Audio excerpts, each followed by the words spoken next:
থেকে আমরা বলে দিতে চাই, গত 15 বছর ইসলামের কোনো কথা সঠিকভাবে বলা যায় নাই। এই যে আওয়ামী লীগের যে দোসর ছিল, এই যে মুজিবের মেয়ে শেখ হাসিনা ছিল, সে ইসলামপন্থী ছিল না, ছিল না, ছিল না।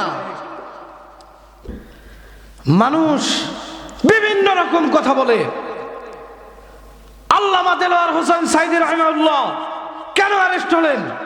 অনেক বড় বড় আলেম নামে জালেমরা বাইরে ছিলেন, অনেকেই অনেক মাজার পূজারীরা কটূক্তি করেছেন যে সাইদি কেন অ্যারেস্ট হয়, আর কেউ কেন অ্যারেস্ট হয় না, এরকম কথাও শুনতে হয়েছে। কেন? একমাত্র কারণ মাজার পূজারীদের ব্যবসা বন্ধ হয়ে যেত, মাজার পূজারীদের ব্যবসা বন্ধ হয়ে যেত। হক্কানি যারা মাজার, হক্কানি যারা পীর রয়েছেন, হক্কানি যারা ওলামা ইকরাম রয়েছেন, তারাই এতদিন অ্যারেস্ট হয়েছেন, তারাই এতদিন জেল খেটেছেন। এটাই বাস্তব, এটাই বাংলার সার্বভৌমত্বের সঠিক কথা। যারা কোরআনের পথে কথা বলেছেন, কোরআনের পক্ষে কথা বলেছেন, 2009 সাল পার্লামেন্টে যখন আল্লামা দেলোয়ার হোসেন সাইদি প্রথম দাঁড়িয়ে বলেছিলেন যে বাংলাদেশ চলবে ইসলামী রাষ্ট্র শাসনতন্ত্র হিসাবে, কেউ মানে নাই, কেউ মানে নাই। কেন? মাজার পূজারীদের অর্থ নিমগ্ন হয়ে যাবে, ইনকাম বন্ধ হয়ে যাবে। ওই যে আরেকজন বের হয়েছে তাহেরি, এক ভণ্ড মাজার পূজারী, সে বলেছিল আল্লামা সাইদি যেহেতু অ্যারেস্ট হয়েছে অবশ্যই তার কোনো না কোনো পাপ আছে। আরে ভাই, এখন আপনি অ্যারেস্ট হইলেন কেন? আপনারও তো অবশ্যই কোনো না কোনো পাপ আছে, নাকি বলবো? এই জন্য বলি প্রিয় ভাই, যেই ইসলামের পক্ষে কথা বলবে, যেই ইমানের পক্ষে কথা বলবে, তারই শত্রু হবে, তারই এই পৃথিবীতে বাঁচা কষ্ট হবে। এটা ফেরাউনের আমল থেকে আসছে, হযরত আদম আলাইহিস সালামের আমল থেকে আসছে। এই জন্য ভয় পেলে চলবে না। ছাত্র শিবির, জামাত ইসলাম এতদিন যারা চুপচাপ ছিল, তারা আজ মুখ খুলেছে ইসলামের কথা।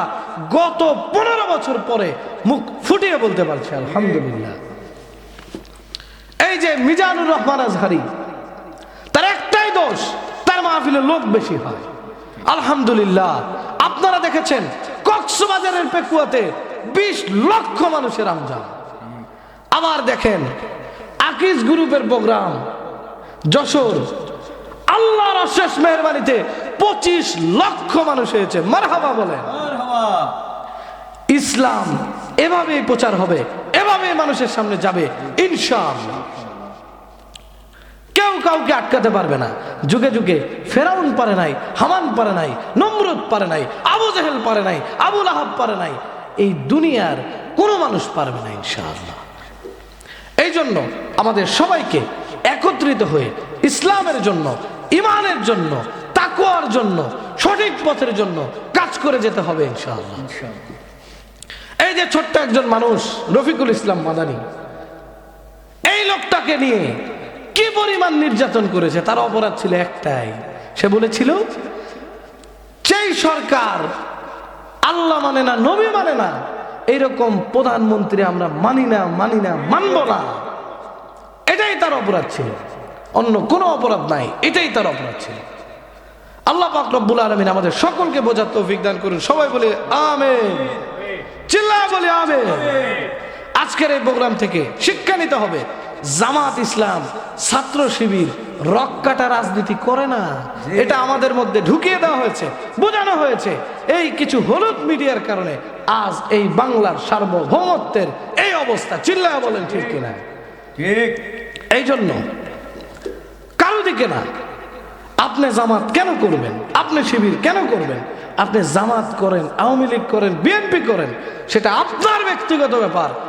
আল্লাহর কোরআনের দিকে, নবীর বিধানের দিকে যদি চোখ রাঙিয়ে কথা বলেন, আপনার চোখ উপরে ফেলা হবে ইনশাআল্লাহ। এই জন্য প্রিয় ভাই, এই দুনিয়াতে আমরা বেশি দিন বাঁচবো না, সীমিত কিছুদিন। এই জন্য ইসলামের পথে জিহাদ করে যেতে হবে ইনশাআল্লাহ। আল্লামা দেলোয়ার হোসেন সাইদি রাহিমাহুল্লাহ যতদিন কথা বলেছে আমরা দেখেছি, আমার বাবারা দেখেছে, তারা বলেন এত সুন্দর তাফসির করতেন তিনি। আলহামদুলিল্লাহ, আল্লাহু আকবার। এত সুন্দর তাফসির করতেন, লক্ষ লক্ষ মানুষ বসে তার তাফসির শুনতেন। একদিন, 2 দিন, 3 দিন, 4 দিন ব্যাপী পর্যন্ত মাহফিল ছিল। চিল্লায় বলেন ঠিক কিনা? আল্লাহ পাক রব্বুল আলামিন এই বাংলার সার্বভৌমত্বকে টিকিয়ে রাখতে ইনশাআল্লাহ আবারও ইসলামের বিজয় দান করবে ইনশাআল্লাহ।